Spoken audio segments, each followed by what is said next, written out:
Saludos mis hermanos a México, aquí de Alemania, les saludo. Hoy quiero presentar mis puntos respecto al próximo tema que se quiere tratar sobre cómo acompañar a una persona que está de duelo por una pérdida de un ser querido. Nada más un dato biográfico, yo perdí a mi primera esposa, que era de Guatemala, en 2008, en abril. O sea que tengo 13 años y medio de haber pasado por esta experiencia, y a los 7 años después de esta experiencia escribí un pequeñito librito que posiblemente algunos ya lo conocen, y también se lo voy a proporcionar por este medio, que se llama El duelo, cómo superar la pérdida. Entonces hoy lo quiero tratar de ver desde el punto de vista de alguien que acompaña a la persona que está de duelo. En mi caso, que me quedé viudo a los 50 años, mi esposa se murió con solo 54 años, después de casi 28 años de matrimonio.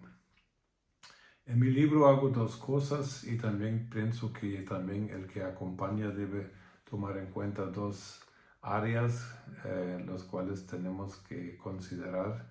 Primero, el área teológico-bíblico de lo que dice la palabra de Dios respecto al tema, y también el área práctico de cómo realmente ayudar a una persona a pasar bien por este proceso.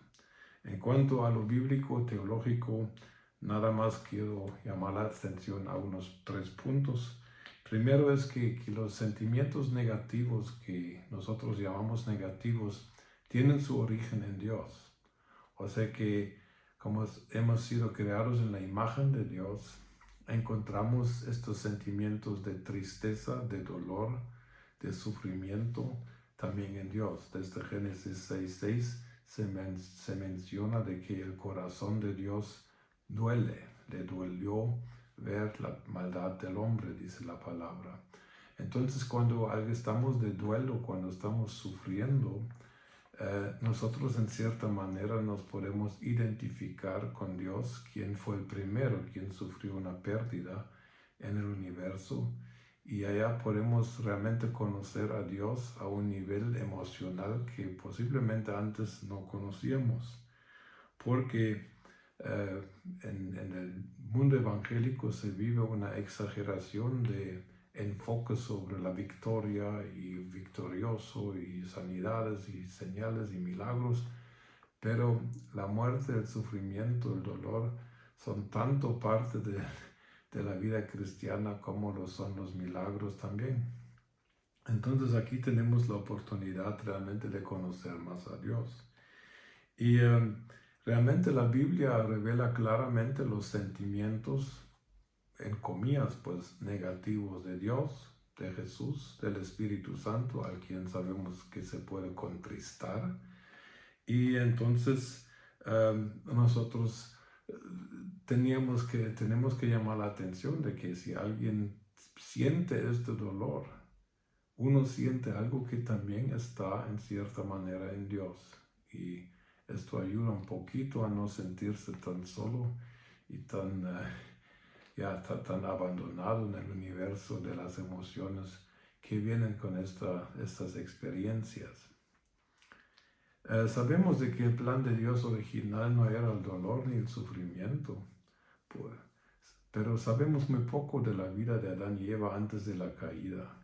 Y entonces no sabemos realmente, pero de lo que sabemos es de que en la restauración final de todas las cosas, por ejemplo en Apocalipsis, leyendo capítulo 21, ya leemos de que el dolor y el sufrimiento tendrá su fin. O sea que nunca ha sido el plan original de Dios, mas sin embargo el dolor y el sufrimiento a Dios en cierta manera le ha servido para acercarnos a Él y para hacernos ver la vida con otra perspectiva diferente. O sea que los procesos de duelo tienen un bien, tienen un beneficio, tienen una bendición, tienen, como sabemos, una bienaventuranza si nosotros las tomamos de de la actitud correcta y así debemos acompañar a las personas de que en todo eso que están sufriendo, ni por lo más horroroso que sea el caso, debe haber un bien para ellos. Entonces, nada más eso de observación desde el punto de vista bíblico. En mi libro habrá otros puntos. En lo práctico, creo yo de que el caso ideal sería de que alguien que haya pasado por el proceso del duelo que acompañe a un doliente. Claro que no siempre es posible, pero aquí veo una oportunidad de realmente movilizar los recursos que tenemos en nuestras iglesias de personas que han pasado por este valle oscuro y triste y que los movilicemos para ayudar a los que están pasando por eso, porque este proceso es altamente emocional y tratar este proceso sin conocer realmente la profundidad y la fuerza de las emociones que se despliegan en el contexto del duelo, es mejor que alguien lo haga que lo haya experimentado.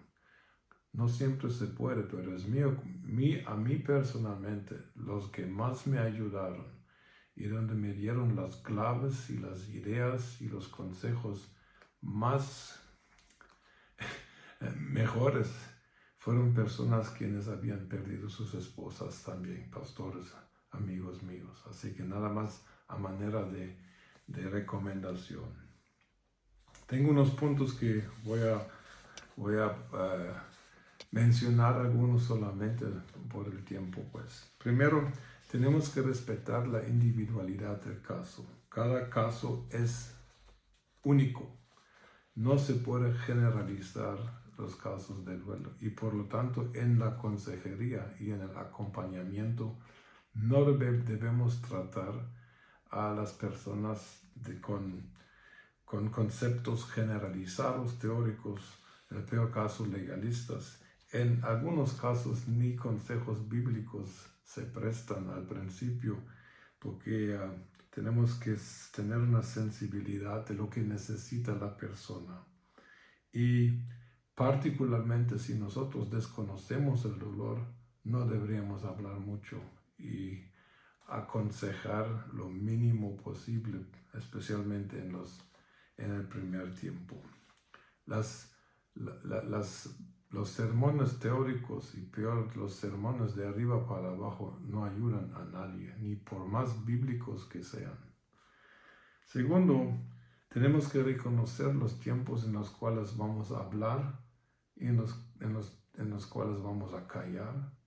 Va a haber tiempos en que solamente ofrecemos nuestra disponibilidad. Podemos ofrecer nuestra presencia, pero hay tiempos para hablar y hay tiempos nada más para callar y estar y hay tiempos para huir. Tenemos que desarrollar una sensibilidad, qué es lo que necesita la persona. Es bueno reconocer las fases conocidas de un proceso de duelo normal. No todas las personas lo pasan igual, por favor.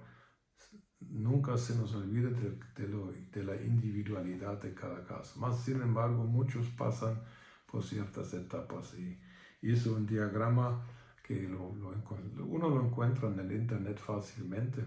Generalmente las personas que experimentan la pérdida de un ser querido pasan por una fase de shock, de estar asustado. Luego viene una fase de negación, de que no creen que realmente pasó lo que pasó. Luego hay una fase de enojo, de ira, de estar bien enojado, incluso con Dios. Luego viene la tristeza, pero es una tristeza profunda que ni se puede describir a alguien que no la haya tenido. Y casi todos llegan a un punto que se llama depresión, que es como un cañón, es lo más bajo que uno puede llegar. Yo personalmente conocí a mi segunda esposa en este punto tan bajísimo, donde yo personalmente sentía que ya no iba a vivir un día más, de tan pesado que me sentía. No todos pasan lo igual, pero tenemos que estar conscientes de estas fases. Luego la persona tiene que aprender a enfrentar la pérdida y tiene que empezar a soltar. Y luego es un proceso que se repite varias veces, lo voy a mencionar más adelante. Y al final de un proceso de enfrentar la pérdida y de soltar al difunto, al final llega el punto de aceptar la nueva situación, y solo en este punto la persona realmente puede entrar a una etapa nueva de vida que Dios tiene para esta persona, pero la persona no lo puede ver hasta cierto punto. La bienaventuranza en Mateo 5:4 es para los que lloran y no es para los que están tristes. Aquí tenemos un verbo en griego que ya se ha traducido un poco mal con los que lloran, porque el verbo pentheo realmente es una acción de enfrentar un dolor. Y un comentarista dice que esta acción significa un dolor manifestado demasiado profundo para ser ocultado. O sea que aquí estamos hablando de procesar un dolor en forma activa. O sea que yo puedo estar triste por malas motivaciones, pero la bienaventuranza no es para los tristes. La bienaventuranza es para aquellos quienes activamente enfrentan el dolor de la pérdida y aprenden a vivir y luego con ella y luego a superarla. Y esa es una diferencia que tiene que entender la persona que está metido en eso. El proceso del duelo es una actividad, no es una condición emocional. Es muy importante que se reconozca eso. Lo primero que se necesita conseguir es que la persona decida vivir otra vez, porque uno se queda en un estado de que no tiene sentido seguir viviendo. Y eso es un punto muy crítico que tenemos que ver, de que la persona llega al punto de decidir: sí, voy a vivir, voy a enfrentar el dolor y voy a seguir adelante, como dicen muchos. Pero no es tan fácil como se oiga en algunos casos. Tenemos que reconocer, los que acompañamos a estas personas, que el tiempo más difícil viene unos meses después de la muerte y del entierro. Porque alrededor del entierro y las semanas y los meses que siguen, los dolientes están muy ocupados con hacer cosas, arreglar asuntos de seguros, de muerte, de jubilaciones, de casa, en fin, que hay mucho que hacer por varios meses, pero llega el punto en que la vida normal y la rutina de la vida toca a la puerta y ya no hay nada que hacer. Y ahora llega el punto en que el doliente tiene que aprender a enfrentar el dolor voluntariamente, conscientemente y regularmente. Y allá muchos cometen errores porque buscan distracciones para evitar el dolor. Pero evitar el dolor es lo peor que se puede hacer. Lo tenemos que ver como fisioterapia después de una cirugía, por ejemplo, de una rodilla. La fisioterapia nos enseña a aguantar un dolor un tiempo y luego descansar. Y en este enfrentamiento, en este soportar el dolor poco a poco, allá conseguimos nuestra sanidad y conseguimos también nuestra nueva movilización de la articulación y, en el caso del doliente, la movilización del alma que queda a veces como paralizada por estos procesos. Entonces aquí tenemos que enseñar a los dolientes de que es bueno sentir el dolor y luego descansar del dolor. Los psicólogos en Alemania llaman el proceso de duelo el trabajo del proceso del duelo, porque es realmente como trabajar. Y así como uno no puede trabajar 24 horas, uno no puede estar enfrentando el dolor 24 horas. Entonces uno tiene que aprender a manejar estos enfrentamientos conscientes. Y la clave es en la decisión de enfrentar el dolor. En mi caso tenía que escribir una carta a mi esposa porque no nos despedimos bien. Estas son decisiones que nos adelantan, cada cosa nos adelanta. Pero si cometemos el error de distraernos. Y si cometemos el error de no enfrentar al dolor y de aprender a soportarlo hasta que al fin lo superamos, el proceso del duelo se puede alargar no solo por años, sino por décadas. Y aquí nosotros que acompañamos a la persona tenemos que reconocer estos desarrollos en la persona para asistirla y para hacerla ver, mira, tú tienes que conscientemente hacer algo. O sea que esta cosa no pasa solita. Bienaventurados los que lloran significa bienaventurados los que deciden enfrentar al dolor, soportarlo un tiempo y aprender a tenerlo y luego a superarlo con el tiempo. Si uno no hace eso, el proceso se puede realmente estancar. Tenemos que observar a los dolientes si están manejando bien este asunto, porque algunos se huyen a la distracción del trabajo, o incluso algunos trabajan más que antes, otros tal vez hacen cosas un poco más críticas como de solo ver la tele, o algunos incluso pueden empezar a tomar alcohol o comer excesivamente. Tenemos que velar qué hace la persona para llenar el vacío. El vacío se tiene que llenar con Dios y con su palabra y con su espíritu y no con otras actividades. Entonces algunos, aunque están muy ocupados y parecen estar bien, por dentro hay una cosa fea que nunca se quitará a menos que se toque directamente. Esa es nuestra... Y si vemos algunos desarrollos en dolientes que va a un lado ya patológico, tenemos que tener la humildad de delegar estos casos a profesionales, sean profesionales cristianos, consejeros profesionales cristianos, psicólogos, psiquiatras, médicos, no sé, pero no seamos orgullosos cuando llega un punto donde vemos que nuestro acompañamiento no ayuda. Tenemos que delegar a la persona a alguien que pueda cuidarla mejor que nosotros. Eso sí es muy importante, creo yo. En el proceso del duelo hay temas sensibles que se tienen que superar y allá tenemos que hablar con los dolientes a ver cómo están. Uno de las áreas es los sentimientos de culpa, porque casi todos sufren por sentimientos de culpa. Hicimos lo suficiente, hicimos lo correcto, deberíamos haber ido con otro médico, deberíamos haber invertido más dinero. En fin, que es una cosa, es una mezcla entre culpa real, porque podemos cometer errores también, y culpas imaginadas que no son reales, pero se sienten iguales. Ese es el problema.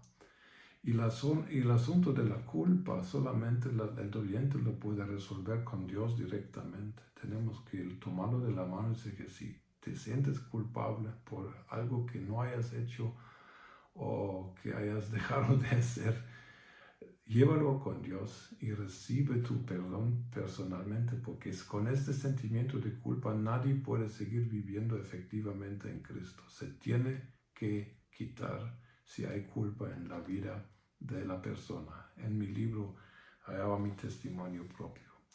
La próxima pregunta muy crucial, muy difícil, es el tema de la teodicea. La pregunta por qué Dios, si es amor y si es todopoderoso, no sanó a mi esposa, no sanó a mi hijo, etcétera, etcétera. Estas son preguntas que no se deben evitar, sino que se deben hablar. Y en mi propia experiencia fue que la única manera en que realmente se resuelven estas preguntas, que humanamente no son contestables, seamos sinceros, porque yo no lo entiendo, y las explicaciones que yo tengo o que otros tengan generalmente no satisfacen. Lo que sí puede satisfacer y ayudar es un encuentro con Dios directamente. Y deberíamos ayudar a la persona, animarla. Lleva tus quejas, lleva tus amarguras, lleva tus acusaciones. Lleva todo lo que sientes y díselo a Dios en la misma cara. Los salmos están llenos de ejemplos. El Salmo 88 es uno que esa es una sola acusación en contra de Dios. Y esa es parte de la palabra de Dios. Tenemos que quitar toda la religiosidad de los dolientes y decirles, si tú estás enojado con Dios, díselo. Y no solo piensas. Entonces tenemos que hablar nuestros enojos y nuestros sentimientos fuertes y nuestras acusaciones. Las tenemos que hablar a Dios directamente y no tenemos que hablar con otros de mis sentimientos que tengo respecto a Dios, de lo que haya hecho o que haya dejado de hacer en mi caso. Muy importante esta cosa, y nosotros podemos ayudar a las personas. Necesitamos animar a las personas que busquen encuentros con Dios. Necesitan teofanías, cristofanias, necesitan encuentros con el Dios vivo, porque eso es a veces lo único que resuelve las preguntas o que trae la paz que sobrepasa todo entendimiento. Porque esta paz es algo que es una bendición grandísima que Dios nos da. Filipenses 4:7. ¿Por qué? Porque esta palabra indica que no vamos a entenderlo todo. Y por eso, pero sí podemos tener paz en todo, a pesar de que no lo entendamos. La bondad de Dios va a ser un tema. Al fin, en el proceso del duelo, el doliente tiene que llegar a la conclusión de que a pesar de lo que haya sufrido, Dios sigue siendo bueno, sigue siendo justo y sigue siendo santo. Y no por una actitud fatalista como lo tienen los religiosos, incluso en el Islam, no, por haber conocido realmente el corazón de Dios y tocado el corazón de Dios y haber sido tocado por un encuentro con Dios, y entonces sí podemos ir adelante. Necesitamos animar a los dolientes que busquen a Dios hasta que lo hallen y hasta que Dios les habla. Podemos aconsejar cosas como que lean los salmos hasta que sienten que Dios les haya dicho algo. Prácticas sencillas, pero sí tenemos que velar por eso. Cuando ya se han pasado todos estos obstáculos de las cuestiones de Dios y del por qué y del para qué y por qué yo y por qué ahora y todo eso, eso es el punto en que la persona ya está lista para entrar a una etapa nueva. Y podemos decirle, pero con mucho cuidado cuando se lo dice y cómo lo decimos.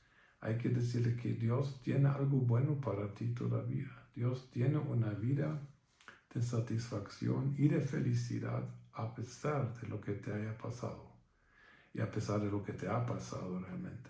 Y ese es un mensaje de esperanza que podemos dar, pero con cuidado, solo cuando sentimos que es el tiempo de Dios para decírselo al doliente.